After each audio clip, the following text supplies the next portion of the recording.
കൂടുതൽ വാർത്തകളും വീഡിയോകളും കാണാൻ ഈ ചാനൽ സബ്സ്ക്രൈബ് ചെയ്യുക. കൂടെ ബെൽ ബട്ടൺ അമർത്തുക. നമസ്കാരം.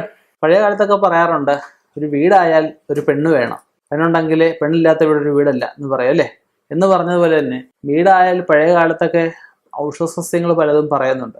അത് ആയുരാരോഗ്യ സൗഖ്യത്തിന് മാത്രമായിട്ടല്ല, ഇതിൻ്റെയൊക്കെ പോസിറ്റീവായിട്ടുള്ള വശം നമ്മൾ പഴയ കാലത്തൊക്കെ നിങ്ങൾ പറഞ്ഞു കേട്ടിട്ടുണ്ടായിരിക്കും. ദശപുഷ്പം എന്നൊക്കെ പറയും. കറുക, മുയൽച്ചേവനും, വിഷ്ണുക്രാന്തി, മുക്കുറ്റി, അങ്ങനെയുള്ള 10 പുഷ്പങ്ങളുണ്ട്. മിക്കവർക്കും പ്രായവർക്കും എല്ലാവർക്കും അറിയാവുന്നതാണ്. അതുകൊണ്ട് ഞാൻ റിപ്പീറ്റ് ചെയ്യുന്നില്ല, ഒരു ആവർത്തന വിരസത ഉണ്ടാക്കുന്നില്ല. അപ്പോൾ ആ ചെടികൾ പ്രധാനപ്പെട്ട ചെടികൾ 3-4 ചെടിയാണ് ഞാനിവിടെ പറയുന്നത്. ഇത് വീട്ടിലുണ്ടെങ്കിൽ നമുക്ക് വരാത്ത ഐശ്വര്യവും നമ്മളിലേക്ക് വരും.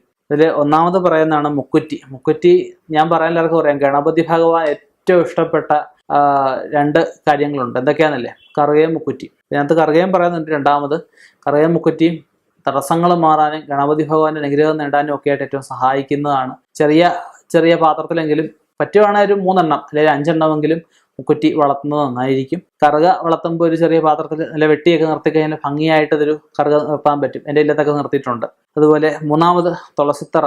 തുളസിത്തറ ഏറ്റവും നമുക്ക് വരുന്ന ദോഷങ്ങൾ തുളസിത്തറ മറികടന്ന് ഇങ്ങോട്ട് വരാതിരിക്കാനായിട്ടാണ് തുളസിത്തറ നമ്മൾ സൃഷ്ടിക്കുന്നത്. തുളസിത്തറ വിധിപ്രകാരം കോലളവും ഒക്കെ എടുത്ത് ചെയ്യുന്നത് നന്നായിരിക്കും. തുളസി ചുവട്ടിൽ എന്തെങ്കിലും ഒരു ദീപം രാവിലെയോ വൈകിട്ടോ ഏതെങ്കിലും നേരം കത്തിക്കുന്നതും ശ്രേഷ്ഠമാണ്. പിന്നെ ഉള്ളതാണ് ചെറുവിള. ചെറുവിള നമ്മൾ ബലികർമ്മങ്ങൾക്കൊക്കെ എടുക്കുന്ന, പിതൃക്കളുടെ അനുഗ്രഹം ഉണ്ടാവാൻ ചെറുവിള വെച്ച് വളർത്തണമെന്ന് പറയുക.